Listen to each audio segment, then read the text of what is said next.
Hi all, good morning. വീട്ടിൽ ഉപയോഗശൂന്യമായ വസ്തുക്കൾ എങ്ങനെ ഉപയോഗപ്രദമാക്കാം എന്നുള്ളതാണ് കേട്ടോ ഇന്നത്തെ നമ്മളുടെ വീഡിയോ.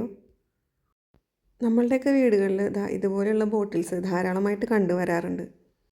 ഗാർഡൻ ഐഡിയാസിനെ കുറിച്ചുള്ള പരിജ്ഞാനമൊന്നും എനിക്കില്ല, എന്നിരുന്നാലും ശ്രമിച്ചു നോക്കുന്നതിൽ തെറ്റില്ലല്ലോ. അമ്മ ആക്രിക്കാരന് കൊടുക്കാനിട്ടിരുന്ന ബോട്ടിലുകളിൽ നിന്ന് രണ്ടെണ്ണം ഞാനിങ്ങ് പൊക്കിയിട്ടുണ്ട്.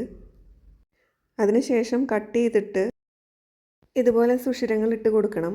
സുഷിരങ്ങൾ ഇട്ട് കൊടുക്കാനുള്ള യന്ത്രങ്ങളൊന്നും നമ്മളുടെ കൈവശം ഇല്ലാത്തതുകൊണ്ട് തൽക്കാലം കത്രികയും മെഴുകുതിരിയും യൂസ് ചെയ്തിട്ട് സുഷിരങ്ങൾ ഇട്ട് കൊടുക്കുകയാണ് ചെയ്തത് കേട്ടോ.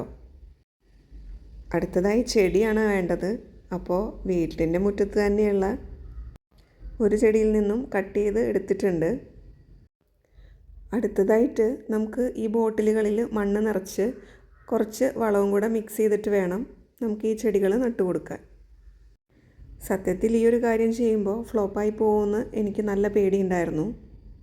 നമ്മളുടെയൊക്കെ പല കാര്യങ്ങളും അങ്ങനെയാണല്ലേ, ഭയം ഉള്ളിലുള്ളത് കൊണ്ട് നമ്മൾ പലതിൽ നിന്നും മാറി നിൽക്കാറുണ്ട്. പക്ഷേ ഇതിൽ നിന്ന് എനിക്കൊരു കാര്യം മനസ്സിലായത് എന്താണെന്നോ, നമ്മൾ ഭയത്തോടെ മാറി നിന്ന് കഴിഞ്ഞിട്ടുണ്ടെങ്കിൽ നമുക്കൊന്നും ചെയ്യാൻ സാധിക്കില്ല. എന്തെല്ലാം പ്രതിസന്ധികൾ നേരിട്ടാലും അതിനെല്ലാം തരണം ചെയ്ത് മുന്നോട്ട് പോവുക തന്നെ വേണം. ചെയ്ത ഗാർഡനിങ് ഐഡിയ എനിക്കിഷ്ടമായിരുന്നു. നിങ്ങൾക്ക് ഇഷ്ടമായെന്ന് കമൻറ്റ് ചെയ്യണേ.